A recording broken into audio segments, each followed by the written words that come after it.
सबसे पहले हम समास की व्याख्या करेंगे, यानी समास का अर्थ। तो समास का अर्थ समझेंगे। सम एटले साथे અને આસ એટલે બેસવું। सम मतलब एक साथ और आस यानी बैठना। जैसे आसन होता है ना, आसन पे बैठते हैं, तो ऐसे ही आस शब्द का अर्थ है બેસવું। तो एक शब्द જ્યારે બીજા शब्द કે शब्दों સાથે મળીને एक नवो प्रत्यय रहित बनावे छे तेने समास कहे छे। मतलब एक शब्द जब दूसरे शब्द से मिलकर एक नया प्रत्यय रहित यानी दोनों को जोड़ने वाला प्रत्यय कोई भी बीच में नहीं रहता है, दोनों जो शब्द है वो प्रत्यय के बिना ही जुड़ जाते हैं और जो शब्द बनता है उसे समास कहते हैं। आगे देखेंगे। समास में जुदा जुदा अर्थवाड़ा शब्दों जोड़ाईने नवा अर्थवाड़ो एक शब्द बने छे। मतलब समास में क्या होता है कि अलग अलग अर्थ वाले, अलग अलग मीनिंग वाले शब्द जुड़कर एक नए अर्थ वाला शब्द बनता है, उसे समास कहते हैं। अब समासनो विग्रह, विग्रह यानी अलग करना। तो समास का विग्रह किसे कहते हैं? समास में जोड़ाયેલા शब्दों छूटा पाड़ीने अर्थ दर्शावो तेने समासनो विग्रह कहे छे। यानी जब हमने प्रत्यय रहित जो शब्द बनाया वो समास था, और जब उसका विग्रह यानी दोनों शब्दों को अलग करते वक्त जब उसके बीच में कोई प्रत्यय आएगा तो उसे समास का विग्रह कहेंगे। आगे देखेंगे, उदाहरण के ज़रिए समझेंगे। समास के प्रकार, समासना प्रकार हो तो समास की कितनी किस्में हैं वो देखेंगे। सबसे पहले है द्वंद्व समास, दूसरा है तत्पुरुष समास, तीसरा है मध्यम पद लोपी समास, चौथा है उपपद समास, पांचवा है कर्मधारय समास અને छठा है द्विगु समास। तो समास के कितने प्रकार हैं? 6। द्वंद्व समास, तत्पुरुष समास, मध्यम पद लोपी समास, उपपद समास, कर्मधारय समास અને द्विगु समास। तो ये समास आपको याद रखने हैं, और अब किस तरह ये एक दूसरे से अलग होते हैं वो एक के बाद एक समझेंगे मिसाल के ज़रिए। तो सबसे पहले हम देखेंगे द्वंद्व समास, उसका अर्थ और उसके उदाहरण यानी उसकी मिसालें समझते हैं। मिसाल के ज़रिए द्वंद्व समास समझते हैं। आ समासना पदों वच्चे अने अथवा के मूकीने विग्रह कराय छे। जेम के रात दिवस, सोय दोरो, कप रकाबी, बे त्रण, नफ़ो नुकसान। यहाँ आप देखेंगे कि जो समास है ये द्वंद्व समास है। इसके जो दो शब्द है पूर्व पद और उत्तर पद, जैसे आप जानते ही है कि ये दो शब्द यानी रात और दिवस ये दो शब्द है, और ये दो शब्दों से जुड़कर एक शब्द बना है, इसीलिए इसे सामासिक शब्द कहते हैं। तो ये रात ये पूर्व पद है और जो दिवस है वो उत्तर पद है। तो ये दोनों को अलग करते वक्त अगर इनके बीच में अने या के आता है तो समझो कि ये द्वंद्व समास है। जैसे रात दिवस, तो जब इनको अलग करेंगे तो कैसे बोलेंगे? रात अने दिवस। तो रात और दिवस के बीच में क्या आया? अने। सोय दोरो, तो सोय अने दोरो, तो सोय और दोरो ये पूर्व पद और उत्तर पद है, दो पद है मतलब, और दो शब्द है। तो इनको जब विग्रह करेंगे तब कौन सा शब्द बीच में आता है? अने। कप रकाबी, तो इस पर भी वही चीज़ लागू पड़ती है, कप अने रकाबी। तो ये तीनों में ही बीच में क्या आया विग्रह करते वक्त? अने। आगे देखेंगे बे त्रण, तो बे के त्रण, तो यहाँ क्या आया विग्रह करते वक्त? के बीच में आता है। यहाँ नफ़ो नुकसान, तो नफ़ो के नुकसान, नफ़ो या नुकसान दोनों में से कोई एक यानी विकल्प। और ये जो अने है वो समुच्चयवाचक है, यानी दोनों को एक समान महत्व मिलता है। तो यहाँ नफ़ो और नुकसान के बीच में के है, तो ये भी विग्रह करते वक्त के बीच में आया है। तो यहाँ जो सामासिक शब्द है, जो समास है, जो सामासिक शब्द है, उनको अलग करते वक्त अगर अने और के बीच में आता है तो आपको समझ लेना है कि ये द्वंद्व समास है। इसको आसान से याद रखने की ट्रिक ये है कि अगर सामासिक शब्दों को विग्रह करते वक्त अगर अने और के बीच में आता है तो आपको बिल्कुल समझ लेना है कि ये द्वंद्व समास है। बहुत ही आसान है ये। दूसरा देखेंगे तत्पुरुष समास। ये भी आसान है, मिसाल के ज़रिए इसे समझेंगे। पहले इसकी व्याख्या देखते हैं।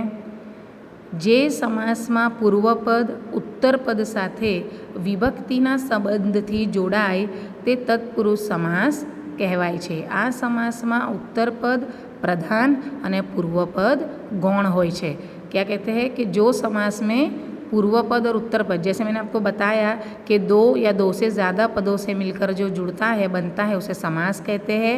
ज़्यादातर दो पद होते हैं। तो यहाँ जैसे मिसाल लेंगे रक्त प्रवाह, तो यहाँ कौन से दो पद है? रक्त और प्रवाह।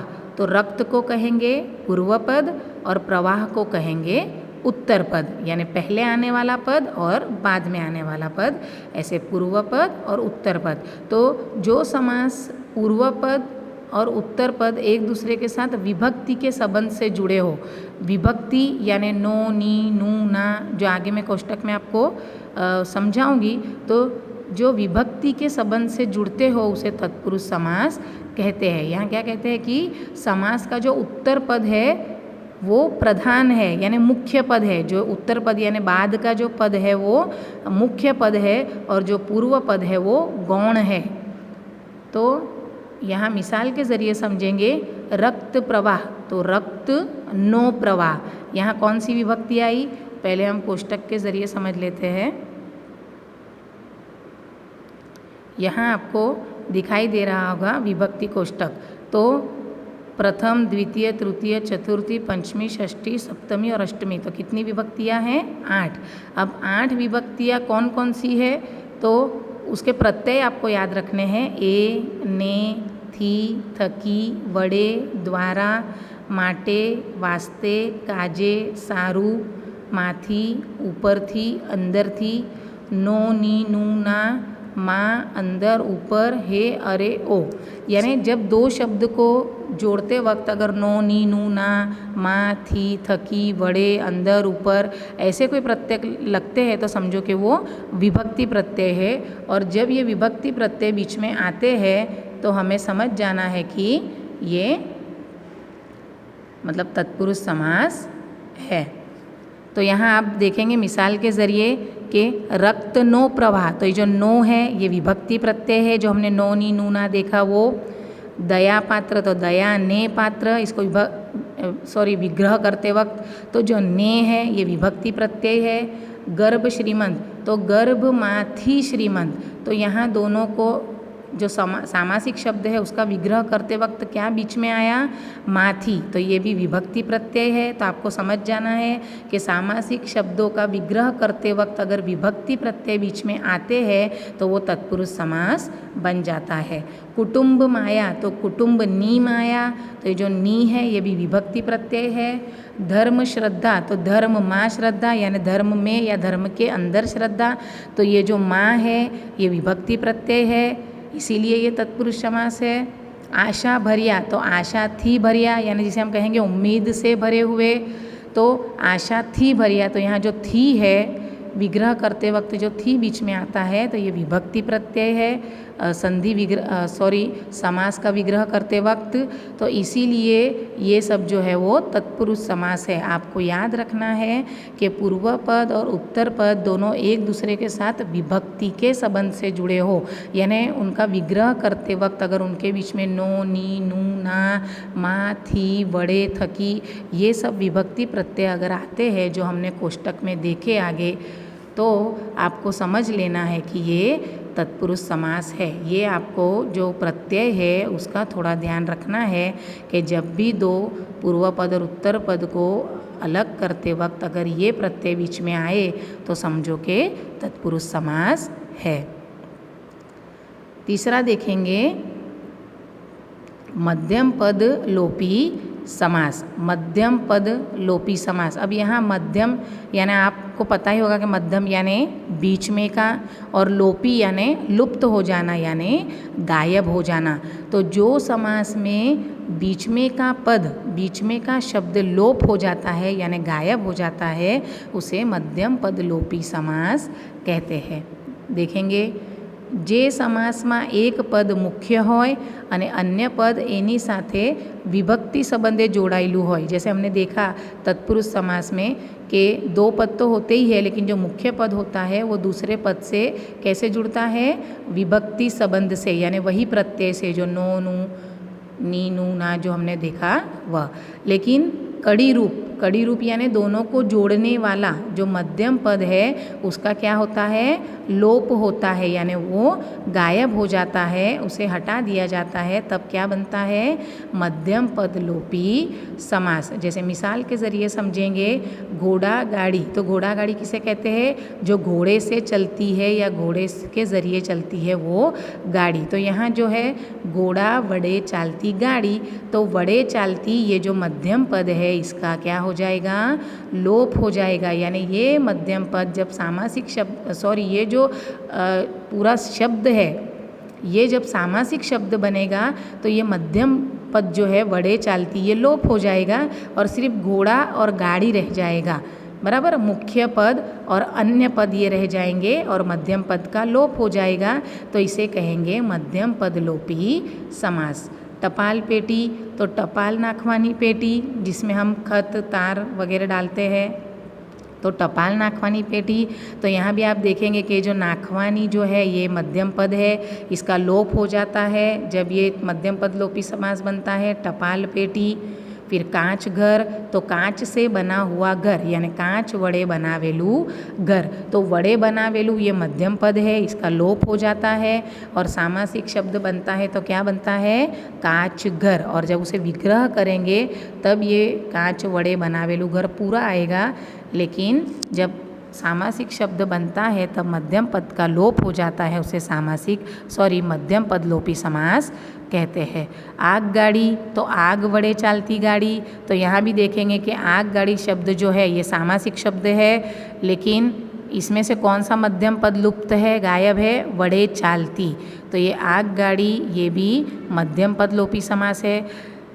सिंहासन, तो सिंह आकारनु आसन, तो यहाँ जो सिंह के आकार वाला आसन है उसे सिंहासन कहते हैं, तो ये भी मध्यम पद लोपी समास है। इन शॉर्ट बच्चों आपको इतना याद रखना है कि अगर आपको ये सामासिक शब्द दिए जाए तो सबसे पहले आपको इसका विग्रह करके देखना है। कोई भी समास पहचानने से पहले अगर सामासिक शब्द का आप विग्रह करोगे यानी उन्हें अलग करोगे तब आपको पता चल ही जाएगा कि इसके बीच में अने आता है या के आता है, तो ये द्वंद्व समास है। अगर ये सामासिक शब्द का विग्रह करते वक्त अगर विभक्ति प्रत्यय आता है, जैसे नो नी नू ना माथी वड़े थकी, तो वो तत्पुरुष समास है। और अगर सामासिक शब्द को अलग करते वक्त अगर जो मध्यम पद है उसका लोप होता है, मध्यम पद आता है, तो उसे मध्यम पद लोपी समास कहते हैं। मतलब जब तक आप सामासिक शब्द का विग्रह नहीं करोगे आपको समास पहचान में नहीं आएंगे। तो जो द्वंद्व समास है उसका विग्रह करते वक्त अने और के बीच में आएगा। तत्पुरुष समास का विग्रह करते वक्त बीच में विभक्ति प्रत्यय आएंगे और मध्यम पद लोपी समास का विग्रह करते वक्त मध्यम पद जो है मतलब के वो आएंगे और जब वो लुप्त हो जाएंगे तब बनेगा मध्यम पद लोपी समास। तो प्यारे बच्चों, उम्मीद करती हूँ कि आपको ये 3 समास समझ में आए होंगे। नेक्स्ट पीरियड में बाकी के 3 समास के बारे में समझेंगे। तब तक के लिए